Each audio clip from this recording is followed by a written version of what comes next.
mengapa sebetulnya material karbon itu menarik.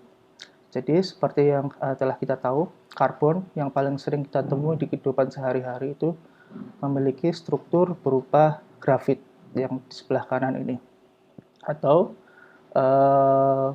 arang kalau bahasa sederhananya mungkin ya, kalau bahasa sehari-harinya itu arang. Nah, arang itu kalau kita lihat secara makroskopik itu warnanya hitam, kemudian katanya juga bisa menghasilkan arus listrik. Kalau kita lihat secara mikroskopik, itu ternyata dia tersusun dari atom-atom karbon. Kemudian di atom karbon itu terdiri dari beberapa lapis material karbon dua dimensi yang disebut sebagai grafen. Jadi grafit itu adalah multi layer dari grafit itu adalah multi layer dari grafen.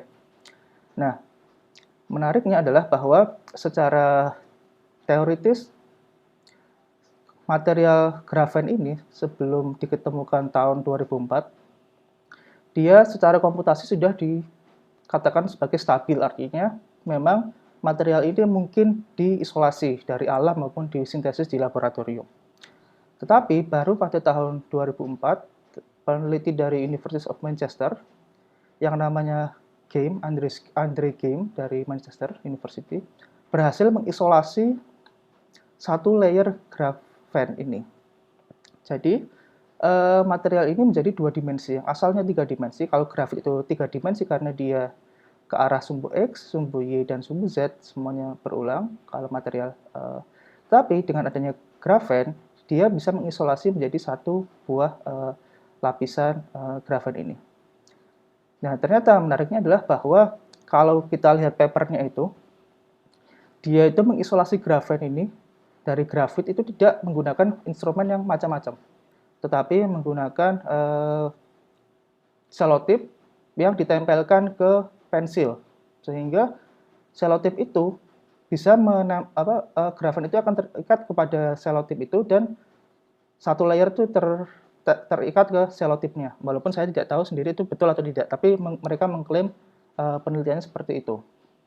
Nah, dari grafen ini sendiri itu bisa disusun lagi atau kita bisa potong-potong lagi menjadi material yang lebih kecil lagi, seperti material satu dimensi berupa, atau ini nol dimensi, berupa fullerene atau buckyball, dia berbentuk seperti bola di sini sebelah kiri, atau kita bisa gulung lagi menjadi karbon nanotube atau karbon tabung di sini. Jadi dari grafen ini, satu layer grafen itu kita bisa secara eksperimentalis bisa dipotong-potong menurut dengan menggunakan instrumen tertentu, saya rasa menjadi fullerene dan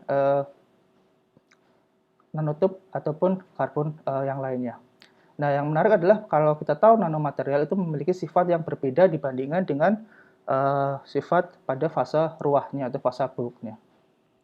Sehingga kita bisa cari bahwa material ini akan menjadi material-material fungsional yang sebelumnya memang belum pernah ada. Jadi bisa digunakan sebagai macam-macam untuk peralatan, baik berupa peralatan elektronik maupun yang bersifat mekanistik, seperti untuk material tahan panas dan lain-lain. Seperti itu.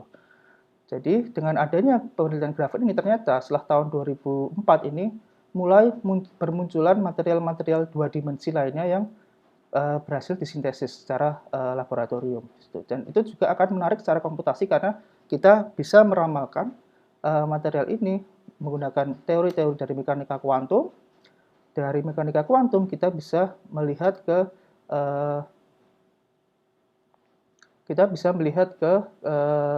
level atomnya atau pada tingkat atom, sehingga dengan pengetahuan dasar di tingkat atom kita bisa melakukan desain material, baik material yang lainnya. Untuk kali ini saya akan fokus lagi ke material grafen ini sendiri dibandingkan dengan material karbon yang lainnya, karena dengan tadi saya bilang bahwa dengan adanya material dua dimensi ini, maka penelitian di bidang material berdimensi rendah itu semakin pesat perkembangannya. Nah, apa yang menarik dari grafen ini sendiri? Nah, kalau kita lihat atau mungkin Bapak Ibu familiar dengan kimia anorganik ya pastinya. Kalau kita tahu bahwa yang namanya semikonduktor itu dia memiliki yang namanya pita valensi dan pita konduksi. Nah, pita valensi itu ada di bawah nilai energi 0 ini. Kita sebut sebagai energi Fermi di sini. Di bawah ini kita sebut sebagai pita valensi. Sementara di atas ini kita sebut sebagai pita konduksi. Jadi, ada pita valensi dan pita konduksi untuk semikonduktor. Tetapi, kalau di grafena, material grafena itu ternyata pita valensi ujungnya itu berhimpit dengan pita konduksi ujungnya juga. Sehingga material grafen ini itu disebut sebagai material yang memiliki zero band gap semikonduktor atau memiliki celah pita energi yang nilainya sama dengan 0. Atau istilah lain adalah semi metal atau semi logam. Jadi inilah itu pita valensinya, ujung pita valensi dan ujung pita konduksinya itu berhimpit. Kalau semikonduktor itu ujung pita valensinya dan ujung pita konduksinya memiliki celah energi tertentu, tidak seperti ini. Atau kalaupun metal, logam, itu dia pita valensinya itu di atas daripada pita konduksinya. Di situ, seperti itu. Nah, yang di kanan itu adalah representasi lain dari struktur pita sebelah kiri. Sebelah kanan ini kita sebut sebagai density of states atau rapat keadaan elektron. Kalau kita lihat semakin ke kanan atau semakin tinggi puncaknya, berarti kerapatan elektron di bawah energi ini semakin tinggi nilainya. Nah, pada 0 tadi, itu adalah energi Ferminya, dia berhimpit di sini. Dan di atas itu dia memiliki kerapatan energi lagi di situ. Artinya apa? Bahwa material grafen ini juga bisa dilihat dari dosnya atau density of state-nya memiliki zero band gap semikonduktor, bersifat sebagai zero band gap semikonduktor atau sebagai semi logam atau semi metal. Nah, ini tepat berhimpit di pita valensi dan pita konduksi. Tapi di sisi lain, material grafen ini dia memiliki sifat mekanik yang luar biasa bagus.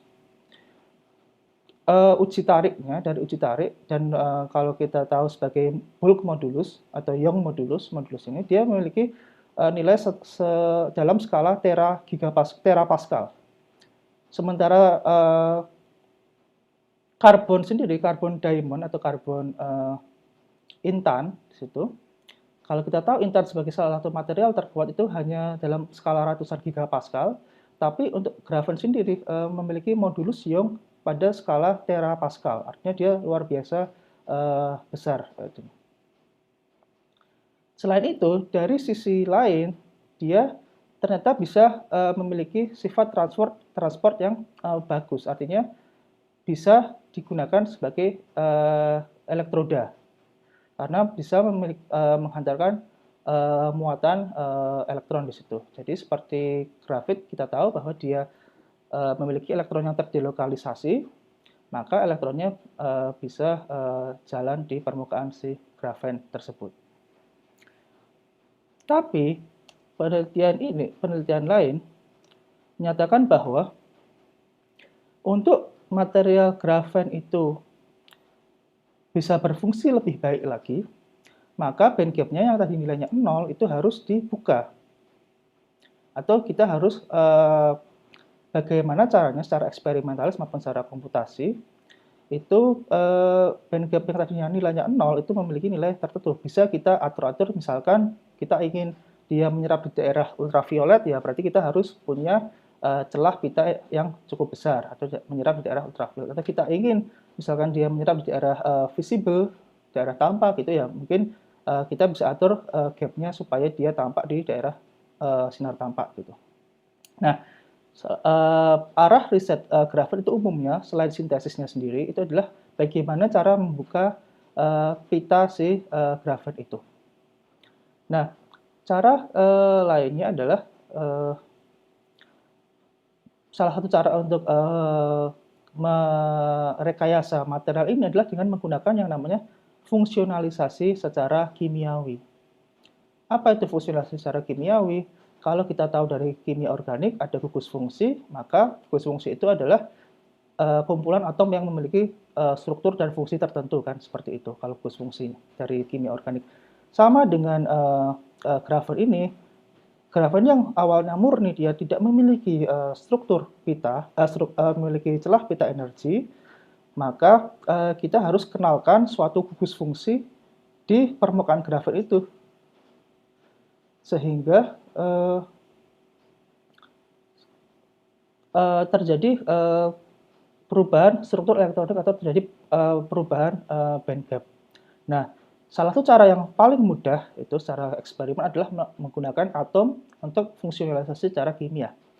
Ini contohnya jelas yang sebelah kiri ini sudah disintesis, itu menggunakan hidrogen. Jadi grafen yang tadinya murni itu di atasnya diberikan hidrogen sehingga hidrogennya terikat pada atom karbonnya, sehingga struktur ini akan memberikan struktur elektronik yang diharapkan. Seperti itu. Dengan kita mengatur-ngatur misalkan konsentrasi hidrogennya dan sebagainya, maka kita bisa juga mengatur sifat-sifat elektronik dari material grafen yang kita harapkan. Yang sebelah kanan adalah contohnya adalah yang nanti kita akan bahas lebih detail, itu adalah grafen tapi difungsionalisasi oleh oksigen. Jadi oksigen itu kita tahu dia memiliki dua buah elektron valensi atau dua tangan gitu ya. Maka satu atom oksigen itu bisa mengikat dua karbon di sini, sehingga ini seperti struktur epoksida. Nah, ternyata yang cukup berprospek sebagai atom pengotor di sini itu tadi adalah salah satunya ada hidrogen. Hidrogen sudah pernah ada orang yang mengerjakan. Selain hidrogen dan oksigen adalah fluorin dan nitrogen. Jadi tiga atom ini dia memiliki sifat yang unik. Kenapa? Karena mereka adalah atom yang paling elektronegatif di tabel periodik ya. Jadi mungkin dengan adanya mengatur jenis dopan ini, jenis pengotor atau jenis atom untuk memfungsionalisasinya, maka kita bisa merekayasa celah pita energi dari material grafen tersebut. Nah, itu mungkin singkat kenapa si rendah atau dalam hal ini adalah dua dimensi. Contohnya adalah grafen yang memiliki sifat yang cukup menarik ditinjau dari segi eksperimentalis maupun nantinya adalah komputasi. Nah, sekarang kita akan masuk sedikit tentang modeling komputasinya. Jadi, di dalam modeling komputasi, kita bisa terapkan dua pendekatan, yaitu yang disebut sebagai pendekatan kondisi berulang dan pendekatan molekuler. Ini contohnya adalah grafen. Tadi kalau kita lihat dari atas, itu grafen bentuknya seperti ini. Itu seperti sarang lebah ya, segi 6 peraturan. Ini itu hanya unit selnya. Kalau Bapak Ibu familiar di anorganik pasti kan tahu ada unit sel. Kemudian ada atom-atom dalam satu unit sel, dia akan berulang ke arah 3 dimensi.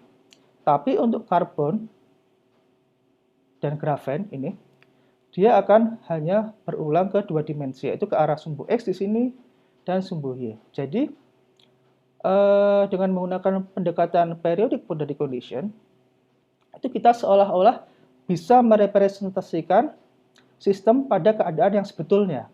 Misalkan 2 dimensi atau 3 dimensi. Misalkan material-material anorganik lainnya. Nah, tapi dari segi komputasi atau segi kuantumnya sebetulnya ya, itu ada kekurangan untuk model periodic boundary condition ini, yaitu dia tidak mampu digunakan untuk menghitung banyak metode kimia komputasi. Hanya terbatas saja metode kimia komputasinya. Nah, di sisi lain, kita juga bisa seolah-olah potong beberapa material grafen ini, karbonnya dipotong sedemikian rupa, sehingga dia seolah-olah hanya satu unit sel seperti di kanan ini. Ini molekul di kanan ini namanya adalah molekul koronin. Dia seolah-olah diambil dari grafen, kemudian hidrogen, karbon-karbon yang di ujung-ujung ini dihapus, kemudian diganti dengan menggunakan hidrogen. Ini adalah pendekatan molekuler. Nah, pendekatan molekuler itu juga sebetulnya bisa digunakan untuk memodelkan material. Tapi karena molekul itu dia naturalnya adalah satu dimensi atau nol dimensi, jadi material yang seolah-olah hanya titik gitu aja. Kalau ini kan dia dua dimensi, dia ada translasi ke arah sumbu X dan ke arah sumbu Y, seperti di kisi kristal. Nah, sementara kalau di molekul ya sudah, ini hanya model model molekulnya saja ini. Jadi ini dipotong dan di sini. Ada juga beberapa kelebihan dan kekurangan menggunakan metode pendekatan berbasiskan molekul. Yaitu pertama tadi sudah dibahas sedikit bahwa dia hanya bisa merepresentasikan sistem yang kecil, satu dimensi atau dua dimensi. Yang artinya adalah bahwa modelnya itu harus cukup besar sehingga kita bisa merepresentasikan sistem yang tadinya dua dimensi ini menjadi satu dimensi atau nol dimensi di sini. Jadi sistemnya model molekulnya harus cukup besar supaya dia bisa merepresentasikan ukuran dari molekul material dua dimensi atau tiga dimensinya. Ini hanya kasus dua dimensi. Jadi tapi di sisi lain ada keuntungannya, yaitu dia bisa menggunakan banyak metode komputasi.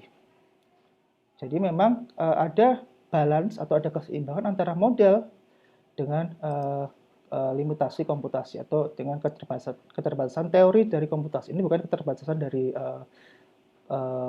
infrastruktur atau apapun, tapi hanya keterbatasan dari teori yang mendasari di pendekatan berbasiskan periodik ataupun molekular.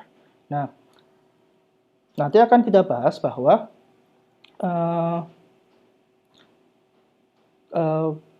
presentasi saya pagi ini atau kuliah pagi ini akan selalu menggunakan pendekatan molekuler. Karena apa? Karena kita tidak hanya ingin melihat secara aplikatif, artinya bagaimana molekul ini berinteraksi misalkan dengan tadi atom karbon, dopan-dopan tadi, tapi juga ingin kita mengakses dari metode komputasi yang baik atau tidak bisa digunakan, seperti itu kira-kira. Nah, pertama sebetulnya adalah akan kita bahas interaksi antara molekul koronin dengan atom fluorin. Nanti koronin itu apa juga akan kita bahas selanjutnya. Jadi ini sedikit dari pekerjaan saya selama S3 dulu sebetulnya. Nah, tadi sudah dibahas secara singkat bahwa salah satu cara untuk membuka pita energi dari material grafen adalah menggunakan fungsionalisasi secara kimia. Gitu. Nah, fluorografin itu juga ternyata sudah disintesis oleh beberapa peneliti di sana, di Amerika Serikat tahun 2010. Nah, dia mengatur-atur sedemikian rupa sehingga konsentrasi fluorinnya itu bisa terikat pada beberapa atom karbon. Misalkan kalau kita lihat tadi bahwa grafen itu dia memiliki zero band gap, ditambah satu fluorin pada setiap 128 atom karbon atau hanya satu, misalkan satu atom karbon, diatur-atur bagaimana caranya dengan eksperimen menggunakan metode-metode tertentu, ternyata band gap-nya belum terlalu terbuka di sini. Begitu ditambah atom fluorin lagi, maka sudah mulai terbuka sampai ke penjenuhan di sini. Jadi ini sudah jenuh di sini. Jadi setelah rumusnya C4F itu fluorinnya sudah tidak mau masuk lagi ke dalam si permukaan grafen ini. Jadi kita bisa lihat bahwa dengan mengatur-atur jumlah atom dopannya atau atom fluorinnya, maka kita bisa melihat bahwa ada perubahan celah pita energi yang cukup signifikan di situ. Dari awalnya semi metal terbuka sedikit sampai ke ini mungkin jadi insulator atau isolator. Jadi band gap-nya itu tergantung dari jumlah persen dari atom fluorinnya. Dan adanya band gap yang besar ini atau band gap yang bisa diatur-atur ini bisa diaplikasikan sebagai material transistor atau material sensor dan lain-lain yang membutuhkan celah pita energi, ataupun juga misalkan sebagai sel surya. Kalau sel surya juga butuh celah pita energi untuk menangkap cahaya matahari dan seterusnya. Nah, salah satu cara sintesisnya adalah menggunakan yang disebut sebagai radical fluorination, metode radical fluorination. Apa itu? Jadi, kita punya suatu polimer di sini yang menjadi sumber dari fluorinnya, radikal fluorinnya. Begitu diserang tembakan laser, maka jelas laser dia memiliki energi tertentu untuk memutuskan ikatan dari C dan F-nya. Sehingga F-nya tadi itu akan terbang, dan karena F itu reaktif sekali, dia bisa terikat pada permukaan si grafen tersebut. Dan ini merupakan metode yang secara waktu dan biaya mungkin itu lebih baik dibandingkan, lebih rendah dibandingkan dengan metode sintesis konvensional. Dan selain itu juga akan dihasilkan fluorinated grafen atau fluorografen yang homogen, sehingga dengan adanya homogenitas yang bagus itu akan semakin memperbaiki sifat transport dari material grafen itu sendiri. Nah, ternyata memang dari segi mekanisme reaksi itu belum banyak yang melaporkan, sehingga itu memang akan menjadi suatu celah atau scientific gap yang bisa diisi oleh riset komputasi untuk menyarankan sesuatu ke teman-teman eksperimentalis misalkan. Bisa sebagai wadah untuk misalkan saya sudah katakan bahwa untuk desain dan misalkan untuk mencari cara sintesis yang paling efektif dan efisien seperti itu. Jadi seolah-olah mekanisme reaksi itu hanya atom fluorin terikat pada permukaan grafen, tapi ternyata nanti secara komputasi itu ternyata juga ada banyak masalah di situ. Masalahnya dalam arti memang secara basic teorinya memang tidak bagus beberapa metode yang digunakan. Nah, artinya untuk melihat mekanisme reaksi kita harus pertama adalah melakukan validasi dari metode ini. Metode kimia komputasi yang akan kita gunakan. Saya tidak akan banyak membahas detail tentang masing-masing metode komputasi. Mungkin nanti di kuliah webinar lain khusus untuk membahas teori-teori komputasi. Cuma ada banyak sekali metode kimia komputasi yang masing-masing memiliki kekurangan dan kelebihannya masing-masing. Nah, kemudian yang ketiga itu adalah sebetulnya ada satu metode komputasi lagi yang biasa digunakan untuk melakukan simulasi, misalkan melakukan simulasi mekanisme reaksi. Dan karena tidak ada laporan sebelumnya atau pekerjaan sebelumnya, maka kita juga ingin melihat apakah metode yang ini, DFTB ini, itu akan sesuai tidak digunakan sebagai metode yang akan digunakan selanjutnya untuk simulasi fluorinasi di permukaan koronin atau permukaan grafen tadi. Nah, tadi modelnya adalah kita menggunakan model molekul. Kenapa model molekul? Pertama adalah tadi bahwa tujuan utamanya adalah dia bisa digunakan untuk menghitung metode berbasiskan fungsi gelombang. Dan ini itu lagi-lagi saya tidak akan bahas secara detail. Ini merupakan metode yang sangat akurat, tetapi di sisi lain memang metodenya ini cukup menghabiskan banyak waktu. Dan metode ini tidak bisa digunakan di metode-metode berbasiskan sifat periodik tadi, periodic boundary condition tadi. Sementara koronin itu sendiri ukurannya sudah cukup untuk merepresentasikan absorpsi atau fungsionalisasi dari fluorin ke permukaan koronin itu atau permukaan grafen. Sehingga tadi dari sistem koronin yang besar 2 dimensi tadi itu dipotong-potong sampai sekecil mungkin supaya biaya komputasinya itu cukup, tapi sebesar mungkin supaya dia bisa merepresentasikan material grafennya 2 dimensi. Dan ini ternyata kita sudah lakukan beberapa kali percobaan atau melakukan beberapa kali testing, ternyata koronin ini cukup baik untuk merepresentasikan material grafennya itu sendiri.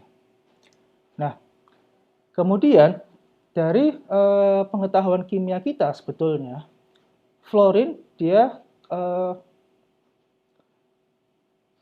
memiliki satu buah elektron maksudnya satu buah elektron tidak berpasangan yang bisa digunakan untuk berpasangan ya di situ, atau bisa digunakan untuk berikatan. Maaf, bisa digunakan untuk berikatan. Nah, artinya satu elektron ini satu fluorine ini pasti akan terikat di posisi topnya atau di posisi atasnya, tepat di atas si atom karbonnya. Seperti pada kasus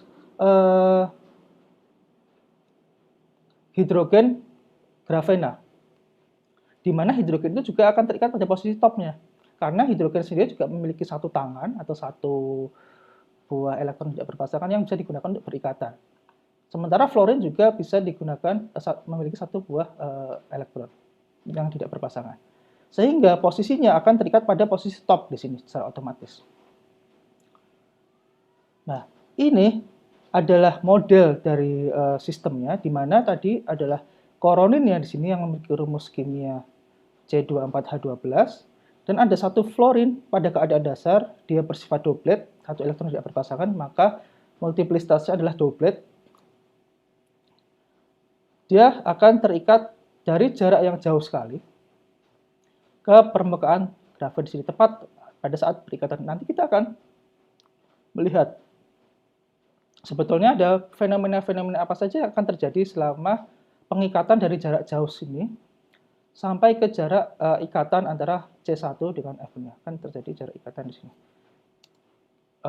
Ini seharusnya ada videonya, tapi tidak nyala. Tapi pada dasarnya nanti fluorine lama-lama dari jauh akan mendekat sehingga dia akan terikat pada si karbonnya, pada grafennya. Nah, seperti itu.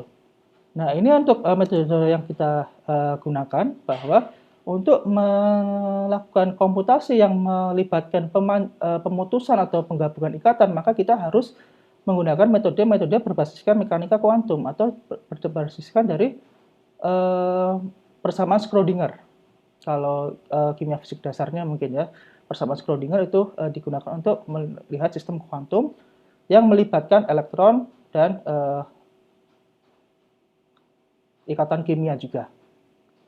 Jadi karena kita melibatkan pemutusan dan penggabungan ikatan, maka kita perlu menggunakan metode berbasiskan mekanika kuantum di sini.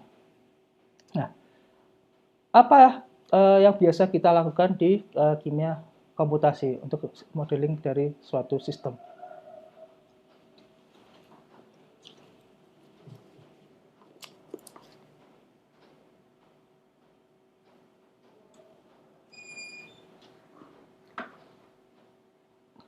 Jadi pertama adalah kita harus tahu geometri yang teroptimasinya.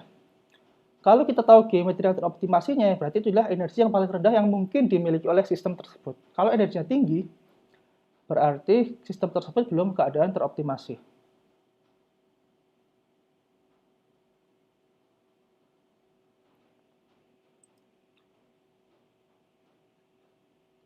Keadaan yang teroptimasi di situ. Nah, metode yang digunakan adalah menggunakan metode berbasiskan teori fungsi kerapatan atau density functional theory, yaitu B3LYP, dengan yang digarisbawahi itu adalah CCPVD. Itu adalah salah satu basis setnya. Atau basis set itu adalah fungsi matematis yang digunakan untuk menghampiri fungsi gelombang pada keadaan sebetulnya. Jadi kalau kita tahu dari persamaan Schrödinger itu ada fungsi gelombang, maka fungsi gelombangnya dihampiri dengan fungsi matematik yang namanya CCPVDZ di sini. Karena mungkin kita tahu bahwa persamaan Schrödinger itu tidak mungkin diselesaikan untuk sistem lebih dari satu elektron. Gitu. Bahkan untuk atom helium sekalipun dia tidak bisa digunakan. Tidak bisa digunakan maksudnya tidak ada penyelesaian secara eksaknya. Jadi harus digunakan pendekatan-pendekatan yang lainnya di situ. Nah, kemudian perhitungan satu titik itu maksudnya adalah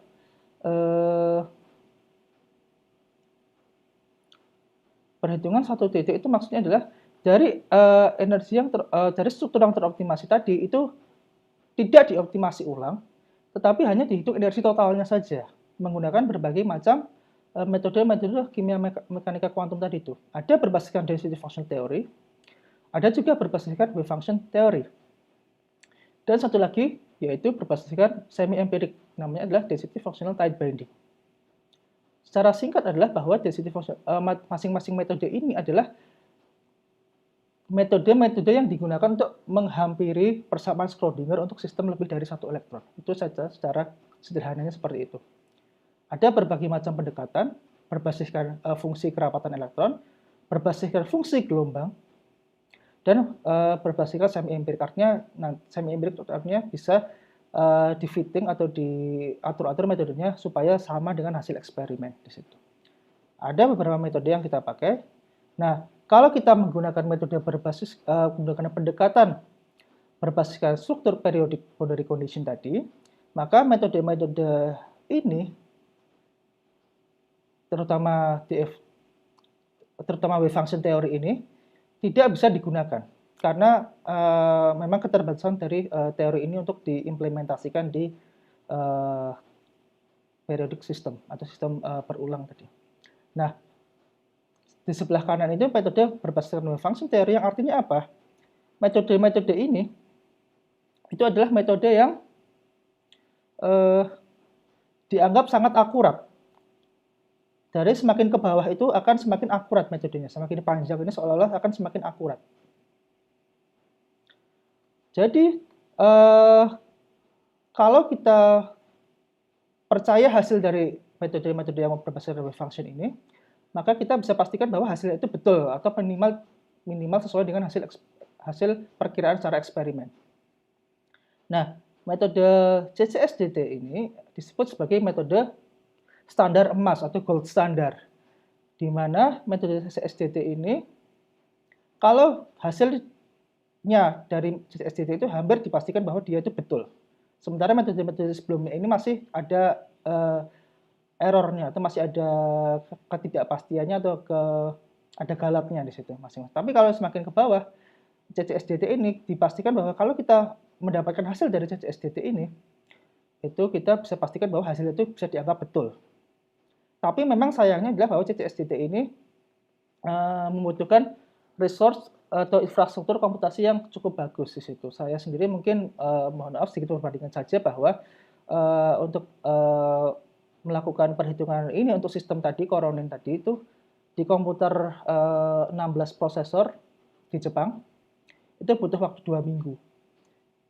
Jadi saya tidak tahu berapa lama waktu yang dibutuhkan misalkan untuk di Indonesia, tapi masih bisa kita atur-atur nanti pada dasarnya seperti itu. Tapi kalau kita bisa melakukan CCSDT ini, itu kita bisa pastikan bahwa metode ini sangat akurat.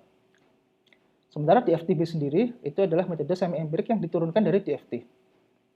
Jadi dipastikan bahwa di FTB ini akurasinya pasti paling rendah di antara yang lainnya. Ini paling akurat, ini tengah-tengah, dan ini di FTB itu hampir dipastikan bahwa dia paling tidak akurat. Tapi mengapa kita gunakan di FTB? Karena untuk simulasi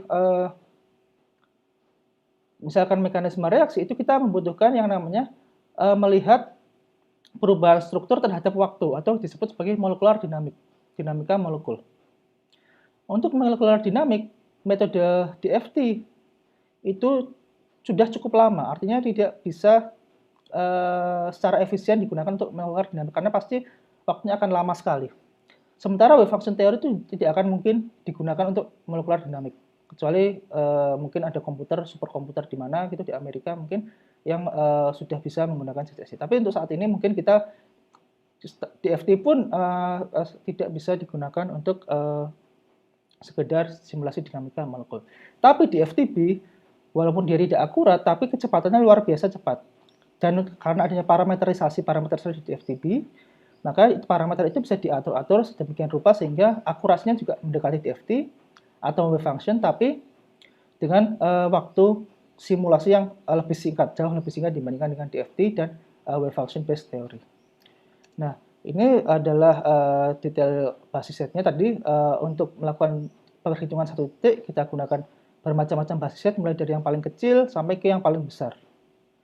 DTQ itu maksudnya double, triple, quadruple. Sementara untuk di FTP itu karena dia semi empirik, maka metode di FTP itu adalah metode berbasiskan parameter-parameter yang sudah disusun sebelumnya.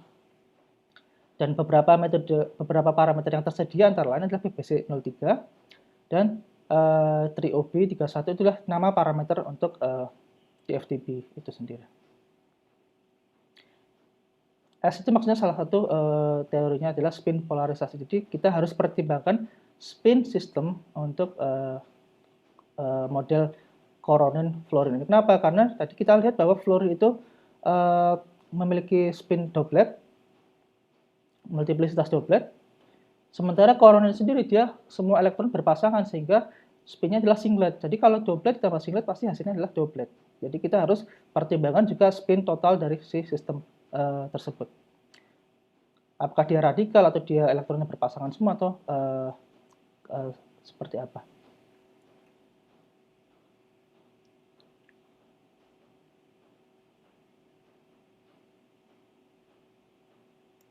Nah, pertama adalah hasil dari optimasi geometri di sini.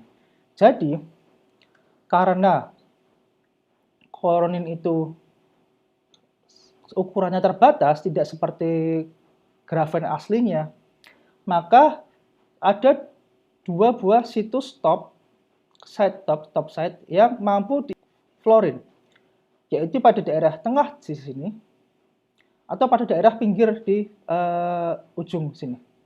Sebelah sini sudah hidrogen dan sini juga sudah hidrogen. Nah, ternyata dari hasil komputasi ini diperoleh bahwa F ini akan terikat lebih kuat dibandingkan lebih kuat pada posisi pinggir atau edge dibandingkan dengan posisi sentral atau posisi tengah-tengah. Dan kita lihat bahwa di posisi pinggir dan posisi di posisi sentral di sini, di tengah sini, dan ini adalah posisi pinggir, dia memiliki energi pengaktifan tertentu. Jadi untuk migrasi dari pinggir ke tengah atau tengah ke pinggir, dari tengah ke pinggir sini, dia harus melewati energi pengaktifan atau energi barrier istilahnya. Seolah-olah kita harus mendaki gunung ke atas, dapat puncaknya baru kita bisa turun ke bawah. Yang artinya apa? Artinya adalah bahwa kalau sistemnya itu finite, maka kita harus fokus ke hanya salah satu titik saja, apakah di sentral atau di pinggirnya. Nah, karena kita ingin mensimulasikan pada sistem yang realnya, maka kita harus fokusnya ke yang tengah di sini, bukan ke yang pinggirnya, tapi ke fokus yang tengah-tengah. Karena di pinggirnya itu, di grafen kan tidak punya pinggir. Grafen itu tidak ada pinggirnya. Dia tak terhingga ke sumbu X dan ke sumbu Y. Tapi di coronin itu berhingga, sehingga kita harus fokus ke yang titik yang di tengah-tengah di sini, supaya dia merepresentasikan absorption side-nya fluorine ke grafennya itu. Sehingga kita akan fokus proses dari pengikatan fluorine dari jarak yang jauh ke proses pengikatan fluorine ke permukaan grafen ini pada posisi topnya, bukan posisi edge-nya di situ. Nah, bagaimana caranya kita memodelkan itu? Caranya adalah kita melakukan variasi. Kita akan melakukan variasi panjang ikatan C1F, masing-masing dihitung energinya. Dihitung energinya, kita dapat energi seperti ini. Tapi ternyata seperti yang telah dibahas sebelumnya, bahwa pada C2 itu dia memiliki energi yang lebih rendah dibandingkan dengan C1, maka pada jarak yang jauh sekali F itu akan terikat pada C2. Jadi permukaan kurva energinya akan seperti seolah-olah seperti yang sebelumnya itu, yang ada puncaknya di sini. Inilah keadaan transisinya di sini. Nah, supaya kita bisa melakukan simulasi yang tepat di situ, maka kita harus lakukan yang namanya frozen scan. Artinya apa? Bahwa kita menghitung energinya dari sistem tanpa melakukan optimasi geometri, hanya memvariasikan jarak dari C1 ke F-nya. Kemudian dihitung energi satu titiknya tanpa melakukan optimasi geometrinya. Itu kita sebut sebagai frozen scan atau scan beku. Saya tidak tahu pada bahasa Indonesianya apa, tapi ini frozen scan secara bahasa Inggris. Di mana kalau dia frozen scan, maka energinya akan seperti ini, bahwa dia pada jarak jauh akan seolah-olah tidak berinteraksi, sementara pada jarak dekat dia lama-lama akan berinteraksi, tapi pada jarak cukup dekat dia akan tinggi. Mengapa bisa begini? Ini karena kita tidak melakukan optimasi geometri pada jarak CF yang cukup rendah di sini. Sehingga kalau tidak teroptimasi, maka energinya akan jauh lebih tinggi dibandingkan energi yang seharusnya.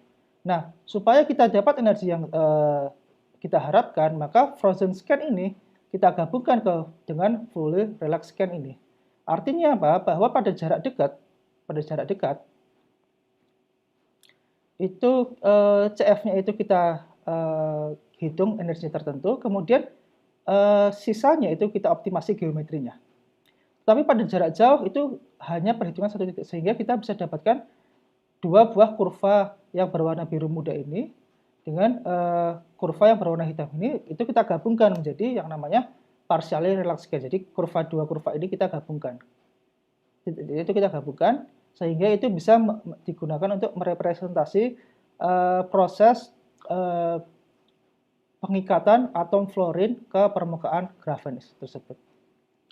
Jadi dia bisa digunakan untuk simulasi fluorine ke grafen atau permukaan koronin tersebut.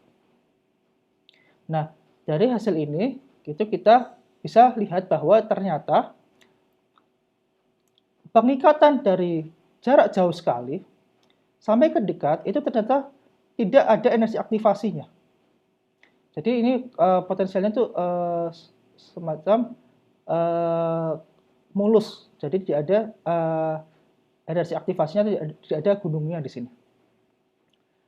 Jadi ternyata ini kita mendapatkan satu kesimpulan bahwa ternyata pengikatan dari fluorine ke koronin atau ke permukaan grafen itu tidak memiliki energi aktivasi di sini.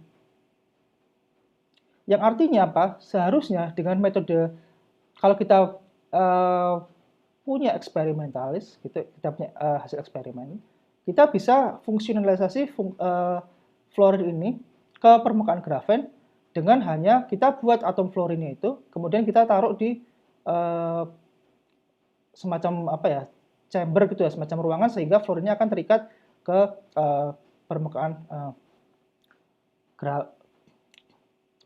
grafen dengan mudah, dan karena tidak ada energi aktivasinya, maka ini bisa dilakukan di suhu ruangan atau suhu yang lebih rendah mungkin. Tidak perlu melakukan reaksi pada suhu yang tinggi atau tekanan yang tinggi karena tidak memiliki energi aktivasi di sini. Untuk kasus pengikatan fluorine pada permukaan grafen atau koronin. Nah, dari sini kita bisa, ya ini tadi sebenarnya gambar yang merah di satu saja, bahwa ini adalah profil energinya kalau kita punya ingin kita melakukan mekanisme menghitungkan mekanisme reaksi dari F dari jauh sekali sampai ke yang ikat, F terikat. Karena panjang CF itu kira-kira 1,5 angstrom ya. Itu pada daerah energi paling minimum ini adalah energi paling stabilnya. Jadi terikat pada posisi top di pusat ya, top sentralnya. Nah, dari geometri tadi itu dilakukan yang namanya perhitungan satu titik. Artinya kita dapat geometri dari geometri optimasi, kemudian dihitung energinya tanpa melakukan geometri optimasi lebih lanjut. Menggunakan berbagai macam metode tadi DFT, dan nanti akan kita lihat metode berbasiskan fungsi gelombang. Untuk apa? Untuk mencari metode mana sebetulnya yang paling cocok yang digunakan untuk simulasi nanti pada akhirnya kalau ingin melakukan simulasi dinamika molekul. ternyata ada beberapa trend di sini. Fungsi dari DFT sendiri itu biasanya dikelompokkan menjadi beberapa macam pendekatan lagi. Pertama adalah menggunakan GGA, pendekatan Generalized Gradient Approximation. Kemudian ada beberapa pendekatan hybrid lagi, hybrid fungsional. B3LYP itu salah satu yang paling populer digunakan di kimia komputasi. Kemudian ada juga PBE0, itu juga salah satu metode berbasiskan hybrid function. Apa itu hybrid? Nanti kita akan bahas sedikit. Dan juga ada metode berbasiskan jarak terpisah atau range separated functional. Namanya LECAM B3LYP.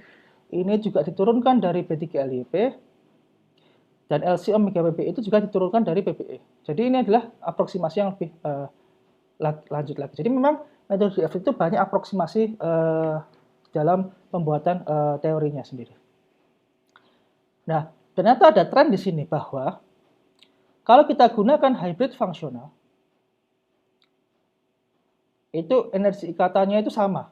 Jadi kira-kira minus 23 kilokalori per mol. Ini satunya kilokalori per mol. Energi ikatan itu kira-kira 23 kilokalori per mol. Kemudian kalau kita pakai PBE dan BLYP, jadi ada di sini yang sebelah kanan ada tiganya, di sebelah kiri tidak ada tiganya. Itu metode yang berbeda. Ini metode GGA, ini metode hybrid yang sebelah kanan. Nah, ternyata energi ikatan itu lebih rendah dibandingkan dengan energi dari si hybrid fungsional itu.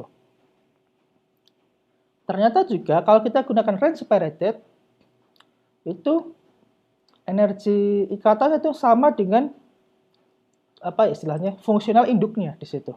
Kalau B3LYP itu diturunkan dari B3LYP, maka energi ikatan itu kira-kira sama atau mendekati dengan B3LYP. Dan kalau misalkan kita pakai LC omega PBE itu diturunkan dari PBE, maka energi ikatan itu sama dengan kira-kira adalah sama dengan energi ikatan milik si PBE-nya. Ini kira-kira 30 kilokalori per mol. Jadi memang dari aproksimasi ini ada sifat-sifat fungsional yang sudah diturunkan untuk fungsional yang selanjutnya gitu. Tapi yang menarik lagi adalah bahwa pada jarak yang cukup jauh, kita bisa asumsikan sebetulnya bahwa 3 atau 4 angstrom itu sudah tidak ada interaksi antara permukaan grafen atau permukaan koronin dengan dengan atom fluorinnya. Maka seharusnya energi ikatan ini itu akan konvergen ke 0, ke titik 0. Yang artinya apa? Tidak ada interaksi antara fluorin dengan koronin. Tapi ada juga tren bahwa yang namanya pendekatan gradien ini, itu energi ikatannya itu tidak asimtot ke 0, tapi ke suatu titik tertentu. Sementara untuk hybrid itu lebih dekat ke 0, walaupun memang tidak terlalu dekat ke 0. Hybrid itu tidak terlalu dekat ke 0, tapi yang range separated itu ternyata bisa konvergen dengan baik ke titik 0 di sini. Yang artinya apa? Dengan menggunakan metode GGA itu kemungkinan nantinya akan kurang baik. Kenapa? Karena seharusnya tidak ada interaksi pada jarak jauh. Atom fluorin dengan koronin itu tidak ada interaksi, tapi dia malah ada interaksi di sini. B3LYP itu masih lebih baik dibandingkan dengan GGA. Sementara range separated itu bisa mengimprove atau memperbaiki dari performa dari B3LYP maupun PBE0. Jadi ini ada beberapa istilah memang yang akan harus mungkin kita pahami. Istilah ini adalah perbedaan dari fungsional masing-masing metode DFT. Jadi dia konvergen ke 0, hybrid itu kira-kira 2 kilokalori per mol di bawah, kemudian GGA itu paling jelek saat ini. Nah, bagaimana kalau kita gunakan metode semi empirik yang berbasiskan DFT juga? Ternyata dengan menggunakan metode DFTB itu asimtotnya itu akan jauh lebih rendah dibandingkan metode DFT sebelumnya.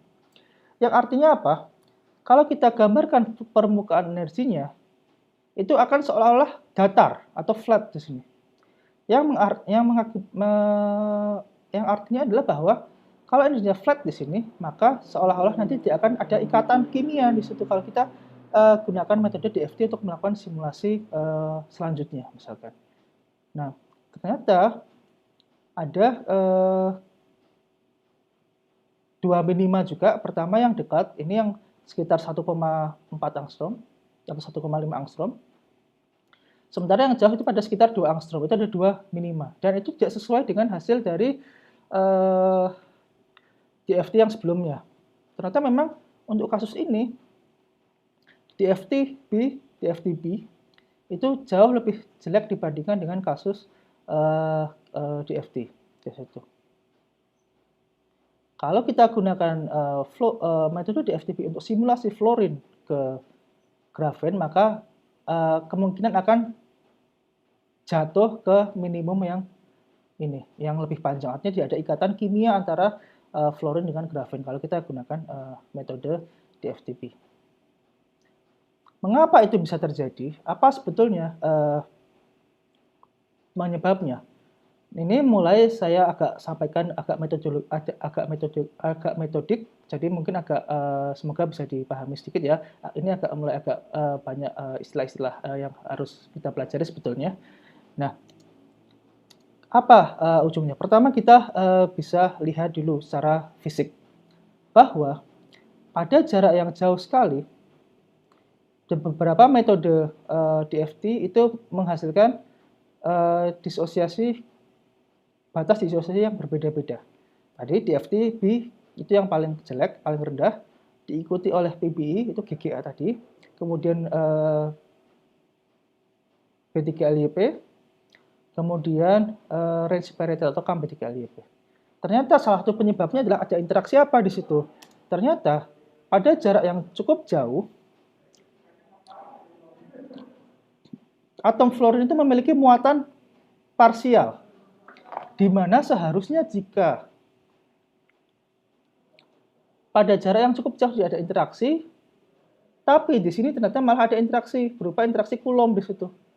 Karena apa? Ada muatan parsial dari fluorine dan otomatis koronin tadi atau permukaan grafen akan bermuatan positif sehingga ada interaksi Coulomb di situ pada jarak yang cukup jauh. Kalau kita lihat secara fisik adalah seperti ini, bahwa pada jarak yang cukup jauh ternyata ada muatan yang terkandung pada atom fluorine menggunakan beberapa metode DFT. Dan kalau kita lihat bahwa ada keselarasan di sini bahwa kalau semakin jauh itu tidak memiliki muatan, maka dia akan juga asimptot ke titik 0 di sini. Asimptot ke titik 0. Sementara kalau yang paling jauh, maka muatan parsialnya akan semakin besar. Sini semakin jauh, sini akan semakin besar. Jadi memang ada keterkaitan antara muatan parsial dengan dengan metode yang akan digunakan nantinya. Jadi secara eksperimental maupun teori, kita tahu bahwa untuk mencari reaksi transfer elektron seperti ini, misalkan dari koronin ke fluorine, berapa lama lagi? Oh, 3 menit lagi. Ke fluorine, maka hasilnya adalah positif delta G-nya, yaitu berarti tidak spontan. Tapi dari hasil komputasi di sini ternyata ada beberapa metode yang kurang cocok digunakan di situ.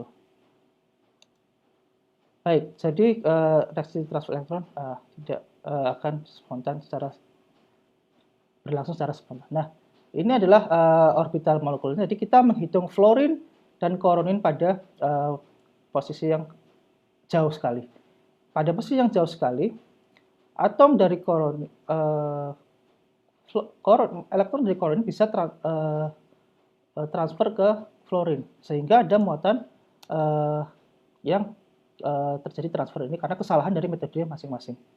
Sementara kalau PBE atau PGA juga bisa terjadi elektron transfer, dan di FTP itu elektron transfernya paling kecil, paling besar maksudnya, energinya paling rendah. Sementara kalau kita pakai hybrid functional itu energinya lebih tinggi sehingga elektron tidak bisa transfer ke sana. Nah, Jadi error itu kita sebut sebagai delocalization error. Nah, jadi kurva yang betul itu harusnya lurus dan ada kekurangan dari beberapa. Jadi kalau ada metode yang menggunakan Hartree-Fock itu maka akan lebih akurat dibandingkan metode yang DFT murni itu. Jadi untuk DFTP itu salah satu cara memperbaikinya adalah menggunakan metode range separated atau range separated DFTP. Tapi sayangnya memang metode ini masih dalam perkembangan sehingga mungkin baru akan keluar beberapa waktu lagi. Oke, ini akan saya skip aja. Nah, baik. Jadi ini dengan menggunakan metode berbasiskan fungsi gelombang tadi, ini satu titik itu saya habis waktu kira-kira 2 minggu dengan 16 prosesor. Jadi mungkin kira-kira hitung saja berapa waktu yang dibutuhkan untuk mendapatkan masing-masing titik di kurva ini. Menggunakan metode-metode yang cukup canggih. Yang artinya apa? Bahwa ternyata metode ini, itu hasilnya adalah energinya mendekati dari hasil B3LYP tadi itu. Kita sudah capek-capek menghitung menggunakan metode yang paling akurat, ternyata hasilnya juga sama dengan hasil dengan B3LYP. Jadi, ini mungkin saya hanya satu topik saja pagi ini. Ternyata memang DFTP itu dan DFT itu memiliki performa yang berbeda untuk simulasi atom fluorine ke grafen atau koronin. Dengan interaksi energi adalah minus 23 kilokalori per mol. Kemudian apa yang mungkin dilakukan secara komputasi atau secara teori adalah kita melakukan pengembangan range separated DFTP untuk sistem ini. Tapi karena parameternya belum ada, memang kita harus lakukan beberapa pekerjaan lagi tambahan. Baik, mungkin ini akhir dari presentasi saya. Saya mohon maaf kalau terlalu lama.